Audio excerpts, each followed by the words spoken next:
Welcome to Zach English Stories. Story: A piece of red calico. I was going to town one morning when my wife gave me a little piece of red calico cloth. She asked me if I would have time, during the day, to buy her 2.5 meters of calico cloth like that. I told her that it would be no trouble at all. Putting the piece of brightly colored cloth in my pocket, I took the train to the city. During the day, I stopped in at a large store. I saw a man walking the floor and asked him where I could see some red calico. "This way, sir." And he led me up the store. "Miss Stone," said he to a young woman, "show this gentleman some red calico." "What kind of red do you want?" asked Miss Stone. I showed her the little piece of calico cloth that my wife had given me. She looked at it and gave it back to me. Then she took down a great roll of cloth and spread it out on the counter. "Why, that isn't the right kind of red," said I. "No, not exactly," said she, "but it looks nicer than your sample." "That may be," said I, "but, you see, I want it to look like this piece. There is something already made of this kind of calico which needs to be enlarged or fixed or something. I want some calico of the same shade." The girl made no answer, but took down another roll of cloth. "That's the right color," said she. "Yes," I answered, "but it is striped." "Stripes are worn more than anything else in calicos," said she. "Yes, but this isn't to be worn," I said. "It's for a piece of furniture, I think. At any rate, I want perfectly plain material, to go with something already in use." "Well, I don't think you can find it perfectly plain unless you get turkey red," she said. "What is turkey red?" I asked. "Turkey red is perfectly plain in calicos," she answered. "Well, let me see some." "We haven't any turkey red calico left," she said, "but we have some very nice plain calicos in other colors." "I don't want any other color. I want cloth to go with this." "It's hard to find low-cost calico like that," she said. And so I left her. I next went into a store a few doors up the street. I gave a salesman my sample, and asked, "Have you any calico like this?" "Yes, sir," said he. "Third counter to the right." I went to the third counter to the right. A man there looked at my sample on both sides. Then he said, "We haven't any of this." "I was told you had," said I. "We had it, but we're out of it now." "You'll get that from an upholsterer, someone who recovers furniture." I went across the street to the upholsterer's store. "Have you anything like this?" I asked. "No," said the man, "we haven't." "Is it for furniture?" "Yes," I answered. "Then turkey red is what you want." "Is turkey red just like this?" I asked. "No," said he, "but it's much better." "That makes no difference to me," I said. "I want something just like this." "But they don't use that for furniture," he said. "I should think people could use anything they wanted for furniture," I said, somewhat sharply. "They can, but they don't," he said, calmly. "They don't use red like that. They use turkey red." I said no more, but left. The next place I visited was a very large store. Of the first salesman I saw, I asked if they sold red calico like my sample. "You'll find that on the second floor," said he. I went up the steps. There I asked a man, "Where will I find red calico?" "In the far room to the left. Over there." And he pointed to a distant corner. I walked through the crowds of purchasers and salespeople, and around the counters and tables filled with goods, to the far room to the left.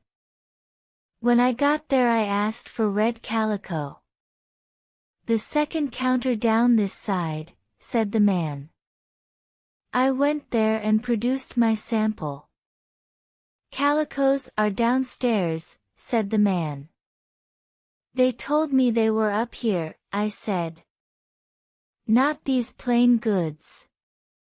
You'll find them downstairs at the back of the store, over on that side."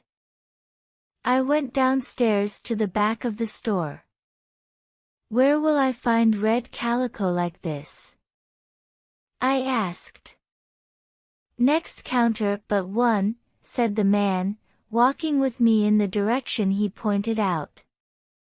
"Dunn, show this man red calicos."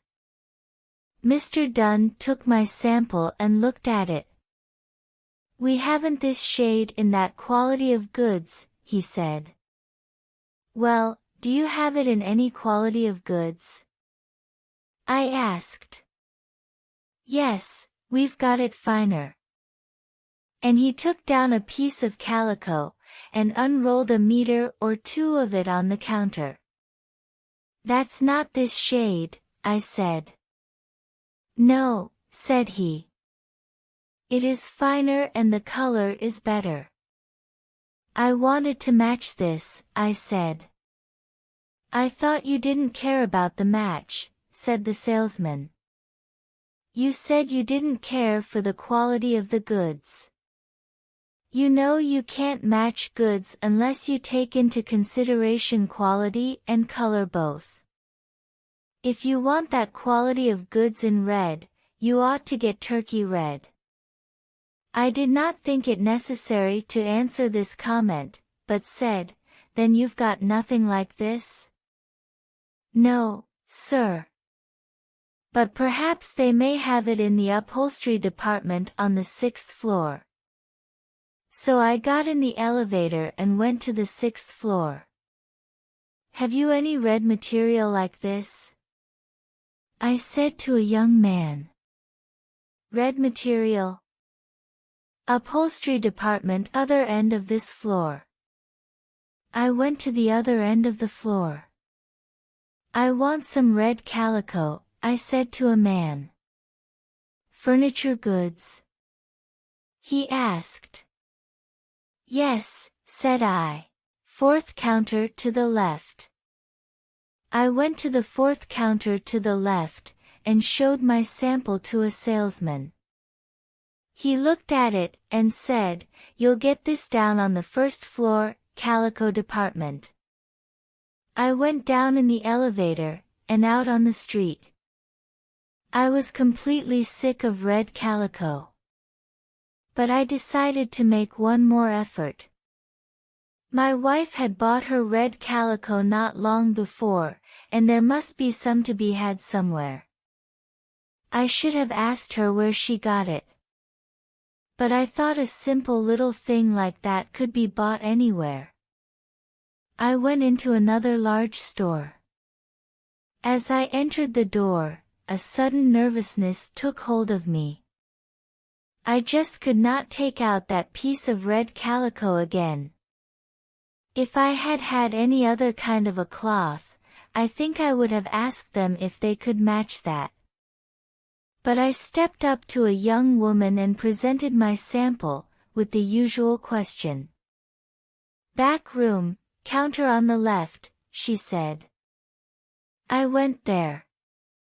"Have you any red calico like this?" I asked the saleswoman. No, sir, she said, but we have it in turkey red. Turkey red again. I surrendered. All right, I said, give me turkey red. How much, sir? She asked. I don't know, say 15 meters. She looked at me strangely, but measured off 15 meters of turkey red calico. Then she touched the counter and called out, cash. A young girl with yellow hair appeared. The woman wrote the number of meters, the name of the goods, her own number, the price, and the amount of money I gave her, on a piece of paper. She probably wrote some other things, like the color of my eyes and the direction and speed of the wind. She then copied all this into a little book. Then she gave the piece of paper, the money, and the turkey red cloth to the yellow-haired girl.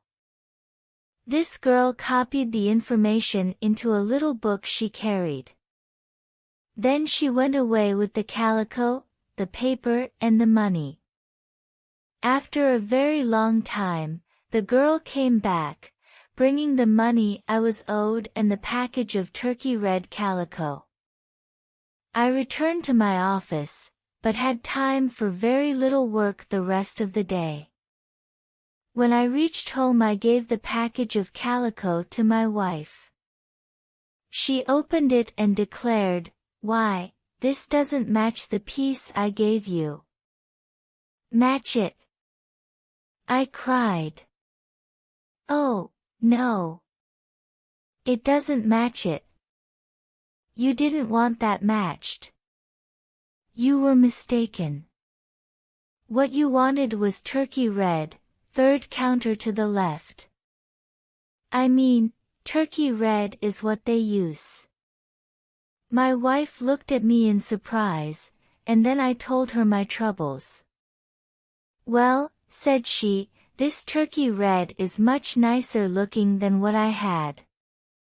You've got so much of it that I don't have to use the other at all.